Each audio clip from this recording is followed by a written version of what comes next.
फिलिस्तीन की चर्चा करते हैं। एशिया का ये प्राचीनतम देश माना जा सकता है, क्षेत्र माना जा सकता है। वर्तमान सीरिया, वर्तमान जॉर्डन और इजराइल का मुख्य एरिया इसमें था। इस क्षेत्र पर फिलिस्तीनियों का शासन 1100 BC के आसपास कायम हुआ। लेकिन 1-2 शताब्दी में ही वहां यहूदियों का कब्जा हो गया इस क्षेत्र पर और यहूदी शासन में आ गए। सालुस, दाऊद, डेविड, ओल्ड टेस्टामेंट में के तौराह में इनका जिक्र है सालुस का, और ओल्ड टेस्टामेंट में डेविड और दाऊद का भी जिक्र है। इस प्रकार से 8वीं-9वीं शताब्दी ईसा पूर्व यह राज्य पूरी तरह से यहूदियों के कब्जे में रहा, यहूदी शासक रहे।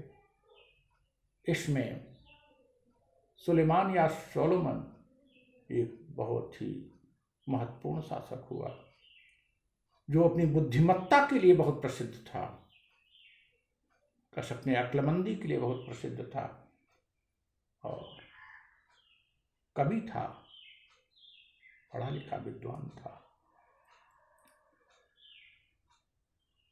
इस प्रकार से यहूदियों का इस क्षेत्र पर कब्जा रहा। लेकिन यह क्षेत्र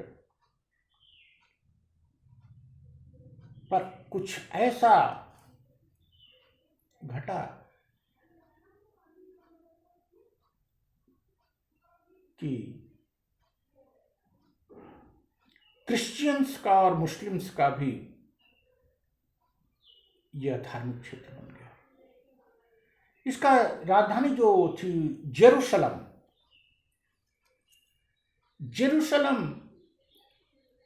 तीनों का पवित्र स्थल माना जाता है, यहूदी, क्रिश्चियन एंड इस्लाम।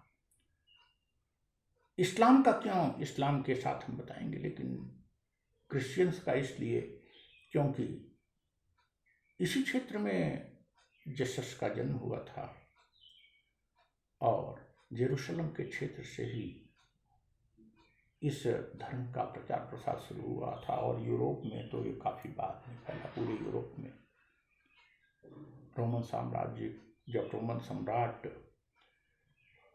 ईसाई धर्म स्वीकार किया तब तेजी के साथ ही यूरोप में फैला। तो जेरूशलम तीनों ही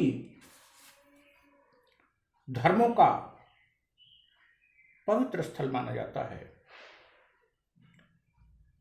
आज वर्तमान समय तक भी जेरूशलम और फिलिस्तीन का क्षेत्र इंपॉर्टेंट है।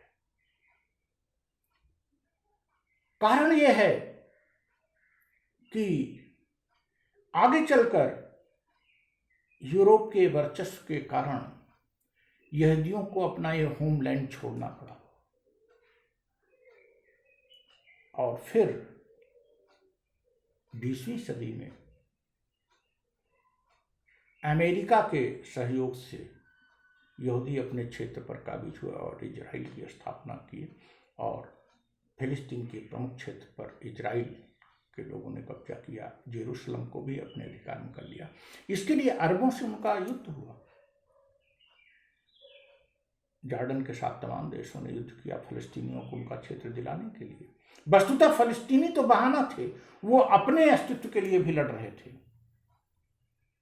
आज एक फिलिस्तीन स्वायत्त राज्य की स्थापना हुई है, फिर भी 2-3 क्षेत्र ऐसे हैं जो फिलिस्तीनियों और इजराइल के बीच अभी भी विवाद है। इसके लिए 1967-68 का युद्ध बहुत महत्वपूर्ण होता है, जबकि अरब देशों की मित्र सेना को छोटे से इजराइल, वहाँ की प्रधानमंत्री गोल्डा मायर थी, उन्होंने पराजित किया।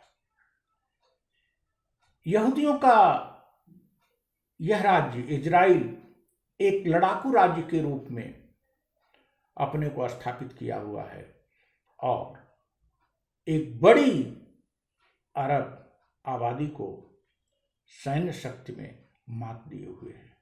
और अभी भी फिलिस्तीनी जो कि वहाँ के मूल हैं, उनको अपना मूल क्षेत्र प्राप्त नहीं हो पा रहा है, और यह विवाद का विषय है। आज का हमारा चर्चा का विषय था, इसलिए हम आधुनिक काल को तेजी से बढ़ गए। ये मॉडर्न हिस्ट्री के साथ हम कभी करेंगे, लेकिन हमारा तात्पर्य था कि ईसा पूर्व की शताब्दियों में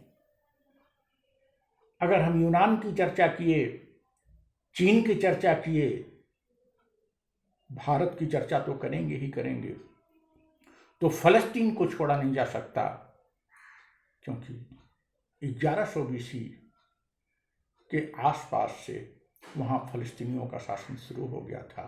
900 BC के आसपास यहूदियों के कब्जे में आया, और फिर आगे चलकर यहूदियों को वहाँ से अपदस्थ होना पड़ा। ईसाई धर्म के प्रचार होने के साथ भी यहूदियों को क्षत मिली, और फिर इस्लाम जब अरब जगत में पूरी तरह से दाखिल हो गया।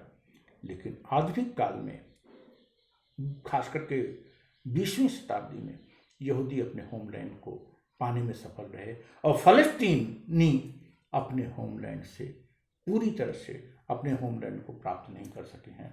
उसके लिए संघर्षरत हैं। Thank you.